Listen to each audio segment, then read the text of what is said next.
આ વિભોર બનીને સંતને ભેટીને જેની આંખમાંથી આંસુની ધાર આવી છે અને તેડી લીધેલા છે. જો કદાચ તમારે સંતની પારખ હોય તો તમે આ એક એની દશા છે. ભગવાને ભગવાનનું પ્રભુત્વ ભૂલી ગયો, નૃપતપણું ભૂલી ગયો, સંતને ભેટ્યો ને ભાવ. આ એક એની નેણમાં નેહ ભરેલો, આ પ્રેમ ભરેલો. બસ મહાપુરુષે કીધેલું છે કે આવી એક ઉત્તમ મહિમા આજે આપણને સંત દર્શન સત્સંગ તુલસી દાસ બાપુએ એ જ વાત કરી. તુલસી સોદીન બડા સંત મિલે જોવાય. આપણું ભાગ્ય ઉદય હોય ત્યારે આપણું સંતનું દર્શન થાય. એવો યોગ આજે આપણને પ્રાપ્ત થયો છે અને એ યોગને પ્રાપ્ત કરનાર સંત શ્રી પરમ પૂજ્ય પ્રવીણરામજી મહારાજ, સંત શ્રી અમારે રાજુરામજી અને ગજરાબા માતાની એમની કૃપાથી ને એમના આશીર્વાદથી આવો એક યોગ એમને મેળવ્યો. બંને બહેનો તમામ પરિવાર મળીને આવો એક મહાન શ્રદ્ધાંજલિ ભજનનો યોગ રાખ્યો. આ સંધ્યા ભજનની આજે રાખી. પછી વિશેષમાં આજે ગૌશાળાનું ઓપનિંગ પણ થઈ ગયું. આપણી ભારતીય સંસ્કૃતિનું પરમાત્માની આવની ઉપર ખૂબ જ દુઃખ હતું, પણ જયારે ભગવાન મળ્યા એટલે ગાયોનું પાલન કરાવ્યું, ગૌનું પાલન કરાવ્યું. એના દૂધથી આપણું દુઃખ જાય અને એના વાસળોથી આપણે ખેતી થાય, એની વાસળીઓથી આપણો કાયમનો આપણો યોગ ચાલે. એવું ભગવાને આપણને પ્રેરણા આપી. એવી આજે આ મહિમાની અંદર પ્રવીણરામજી મહારાજે એવો યોગ પ્રાપ્ત કર્યો. વિશેષમાં હમણાં પ્રાગની અંદર આપણે એક મોટો કુંભ ભરવાનો, એનું વર્ણન ના થઈ શકે. કેટલો બધા આખા ભારતના નહીં પણ વિશ્વના શ્રદ્ધાળુઓ નિષ્ઠાવાન એક આ પ્રાગની અંદર કુંભમાં બધા પધારી ત્યાં જવા માટે તનનો, મનનો, ધનનો અને સમયનો બધોનો ભોગ આપ્યો. તારે એ દર્શન છું એમ કહું છું. પણ આજે પ્રયાગ નીચની આ ભૂમિએ પધાર્યો. એ મહાપુરુષ કીધું કે સંત એ જંગમનો તીરથ છે અને ફરતો પ્રયાગ છે. એ આજે આ નીચની ભૂમિમાં સહેજે કોઈ પૈસો ન ખર્ચવો પડ્યો, તમારે કોઈ સમયને ન બગાડવો પડ્યો અને આજે આ કુંભમાં આ ગંગામાં તમે સ્નાન કરી દો. જેને સંત સમાગમ સાચો થયો તેના અંતરનો અંધકાર ગયો. જેને જ્ઞાન રવિનો પ્રકાશ થયો તેને રજુનો સર્પ ભૂસાઈ ગયો. જે જ્ઞાન ગંગામાં ડૂબી ગયો તેનો ભવજળ સિંધુ સુકાઈ ગયો. જેને સંત સમાગમ સાચો થયો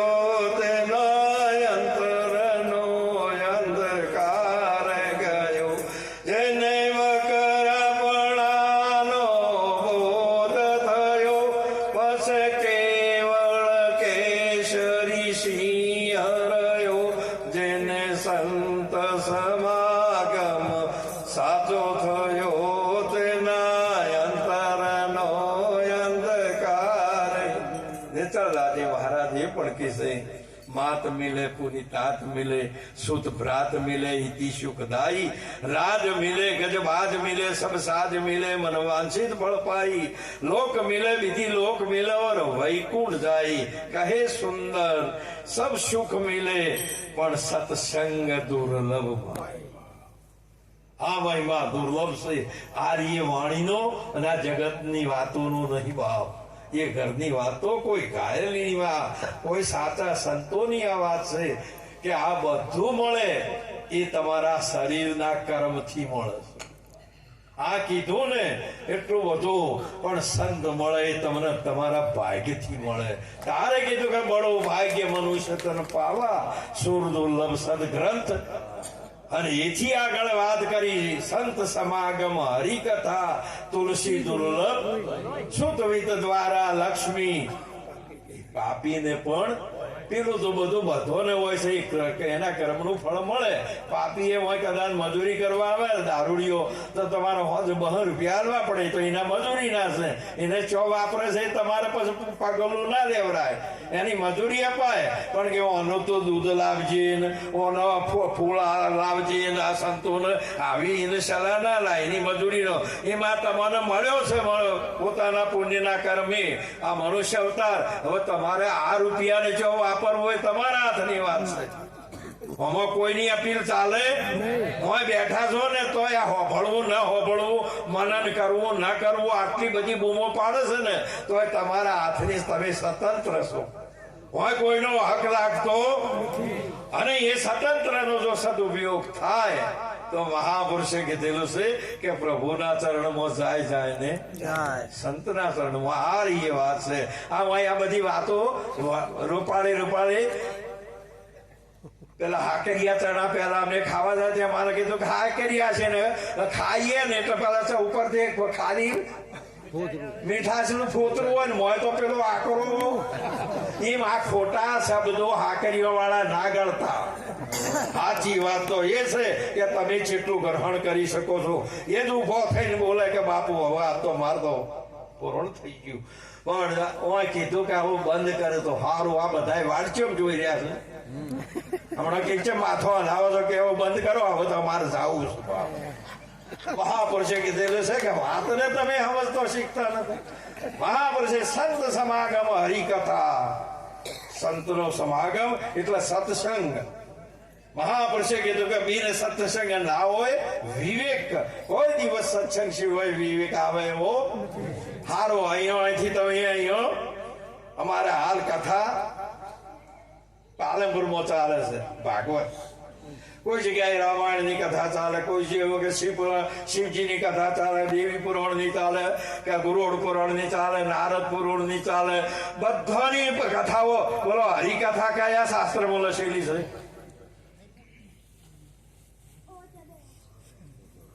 તો આ તો હરિકથાથી જ કલ્યાણ છે. સંત સમાગમ હરિકથા કયા શાસ્ત્રમાં, કયા શાસ્ત્રમાં લખેલું છે કે હરિ હોય જન્મ્યો છે? આમ સાખી તો બોલી ભરી. આ બધી કથાઓ તમે જઈને કરો છો ને એ બધી કથાઓનું વર્ણન કરો છો ને એ કથાઓમાં જેટલા પાત્રો આવે ને એટલા વળી તમે ફસવો. પરંતુ હરિની કથા એ શું? હરિ કયા જ ઘેરે જન્મ્યો અને હરિ કોને કહેવાય છે? એ કથા કોણ કરી શકે છે? એ અખત કથા કોના પાણીઓ છે? મહાપુરુષે એ અખત કથા એ તો ગુરુના મુખમાં રહેલી છે. બીજે ચોય રેલી નથી, ચોય રસેલી નથી.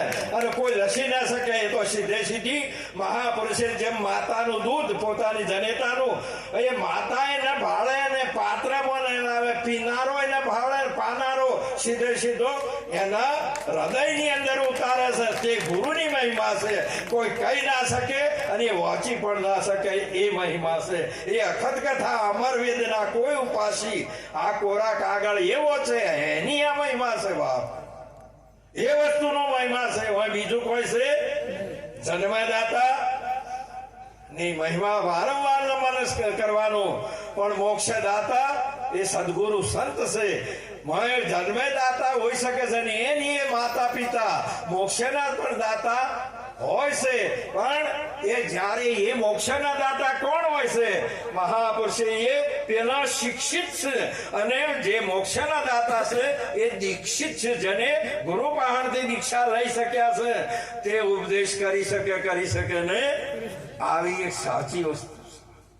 નહીતર આ જન્મ્યું એ તો મહાપુરુષે માતા પિતાનો જન્મ થયો છે. આ શરીર ભંગથી જન્મ્યો છે, માતા પિતાથી જન્મ્યો છે. આ દેહ એ વાત માતાથી જન્મેલો છે. એ મહાપુરુષે કીધેલું છે. પણ આ જે ગુરુ અને આ બધા જે સંતજનો આ પ્રગટ છે ને, એ તો ગુરુના મુખમાંથી જન્મ્યો છે, એ ભંગમાંથી જન્મ્યો, એ મુખમાંથી જન્મ્યો છે, બીજેથી જન્મ આપ્યો. અને એ જન્મ સાચો છે. ભમરી જેમ ઈયળ ને મુખમાંથી જન્મ આપે છે, કોઈ દાડો એના ભંગમાંથી જ પ્રગટ કરી શકતી. અને એ વાત સાચી છે ને એ વસ્તુને જે જોણે તે જ આ મહાપુરુષો આ પ્રગટ વાત સાચી છે. ને કે શાસ્ત્રોના શબ્દો તો રોજ મમળાય જશો ને તો એ તમને જ આનંદ ના આવતો હોય ત્યારે પછી બીજાને તો શું આવતું હોય ભાવ. તમને આવો એક આનંદ લેવા માટે આવો સાચો સ્વરૂપ છે. ગુરુના શરણમાં જઈ આવો લાવો લેવાનો છે. માટે કરીને જેસરજી જેવા હતા ને અને વાલ્મીકીજી જેવા હતા એવા ચોય નાવાય ના મોકલ્યા ગંગામાં. અને એને હરિકથા વાંચીને એને બ્રહ્મ ઋષિ બનાવ્યો અને પીર બનાવ્યો. બાપ એ ગુરુજીનો મહિમા છે, એ સંતોના સાનિધ્યમાં છે. અને એ મહિમા એ કથા એ તો ગુરુના શરણમાં છે, આ સંતોના સાનિધ્યમાં છે. આપણે અધિકારી બની, અધિકારી એટલે જે કોઈ કે છે એ શ્રવણ મનન અને ધ્યાસન. શ્રવણ એટલે સંભળાય તો હવને છે, પણ સમજાય ને તો આ બધા શબ્દો સંભળોણા છે. હોભળા તો હવ હશે પણ સમજવા વાળો કોક હશે. માટે સમજવું હોય અને ના સમજાતું હોય તો ગુરુના શરણમાં જાઓ. ગંગાબાઈ સતીને પોતાના પુત્ર વધુ કહે છે કે હવે છૂટો છૂટો તીર ના મારો બાજી, મારી સાથી ફાટું ફાટું. તારે એમને એક જ વચન બોલ્યા કે હજુ કોણ ભાઈ તમને વચન વાગ્યાની વાર છે. જે દિવસે વચન વાગશે તે દિવસે આ બોલવાનું બંધ થશે અને વચન પ્રમાણે વર્તમાન થશે. આ એ મહિમા ગુરુના દેશની છે, ગુરુની મહિમા છે. આ મહિમા એ છે. અને એ મહિમાના આજે જળહળતી પ્રકાશ સ્વરૂપ જ્ઞાન સ્વરૂપ એવા અમારે પ્રવીણરામજી મહારાજ, અહીંયા કિરણરામજી મહારાજ, આ મંચસ્વ બિરાજમાન તમામ મહાન જ્ઞાની મહાપુરુષો આજે આ તમામ જો વિવેકસર અને વચનસર અને આવી જાય તો એનું પરમ કલ્યાણ થાય ને થાય. માટે ગરજ આપણે છે, ઈયોને ગરજ છે, ઈયોને પ્રેમ તો એ તો પ્રેમની પુતળી જ છે. પણ આપણામાં પ્રગટ થાય તો જ આપણને સમજાય, તે સિવાય સમજાય એવો. માટે આપણો પ્રેમ આપણે પ્રગટ કરીએ. આપણો પ્રેમ પ્રગટ થાય એટલે પરમાત્મા દૂર નથી, હાજરા હજુર છે. પ્રેમ ને ભાવ કોઈ કર્મ કરવાની જરૂર નથી, ચોય જવાની જરૂર નથી. તમારામાં જે દિવસે પ્રેમ અને ભાવ પ્રગટ થયો તે દિવસે ભગવાન આઈને ઉભો રહેશે ને. મહાપુરુષે સબરીબાઈ ના પ્રેમ ને ભાવ થી ગયો, કર્મબાઈ ના ભાવ ને પ્રેમ થી ગયો, મીરાબાઈ ના પ્રેમ ને ભાવ થી ગયો. એને કોઈ ચોય જોઈને આવું બધું કર્યું કોઈ કર્યું નતું, કોઈ આવડતું નતું. પણ એમનો પ્રેમ ભાવ મહાન હતો પરમાત્મા પ્રત્યે. બસ બીજું કોઈ હુજ જ ને ખાવું ન જાવું, કોઈ પહેરવું હારું કે ન આ જગતમાં કોઈ એક વિષય એમનામાં નતો. કેવળ ને કેવળ પ્રભુમય કે મારો પરમાત્મા ક્યારે આવશે, હું મારા ઘેરે રામ ઉભી જોવું વાટરડી. બસ આટલો જ ભાવ તમારો પ્રેમ પ્રગટ કરો. એ જ પ્રેમ આ પ્રગટ પરમાત્મા છે. ક્યારે આવશે મારો રામ? સંતે રામ છે પીસોભાઈ સંતરે સુજાણ સ્વરૂપ શ્રી રામનું પાઈ પદાર્થ દેહ મોય મણી છે. નામનો નામ અનાદિ કંદ વધી વેલી જગવો. પીસોભાઈ સંતરે સુજાણ સ્વરૂપ શ્રી રામનું આ પરમાત્માનું સ્વરૂપ છે. પણ આવી એક સાચી પારખ સદગુરુ કરાવે, સાચી પારખ સંત કરાવે છે અને લાવો લેવરાવે છે. આજનો લાવો આમ તમામ બે મહાપુરુષોએ મળીને આજનો યોગ વિમય અમારા દિનેશ રામ અને અહીંયા એમના તમામ મામાનું પણ પરિવાર અને બધાના સહકારથી આવો એક સુંદર એક સંત, આવો મહાન એક કુંભ પોતાના દ્વારે આ એક સંત એ પ્રયાગ છે. એટલે કીધું કે સંત એ પ્રયાગ છે એટલે આ બધા છે એ તમારે જાવું પડે. બધા થાવરના તીરથ છે અને સંત છે ને એ મહાપુરુષ વિહંગમ માર્ગનો છે. એટલે સંત છે એ મહાપુરુષે કીધેલું છે ભૂમિ ઉપર ભૂસર ચાલે તેને વિઘ્ને અનંત બ્રહ્મપંથ ખેતર નો કોઈ ચાલી શકે કોઈ. આજે સંતો હાલી ચાલીને આ પ્રયાગ આ મહાપુરુષોના પ્રેમ ભાવથી આજે અહીંયા આ ભૂમિ ઉપર ઉતર્યો અને આજે આપણે આ લાવો લઈ રહેલા છીએ અને દર્શન કરીને આપણું જીવન કૃતાર્થ કર્યું છે. એટલું કઈ મારી વાણીને વિરામ આપો. બોલો કૃષ્ણ કનૈયા.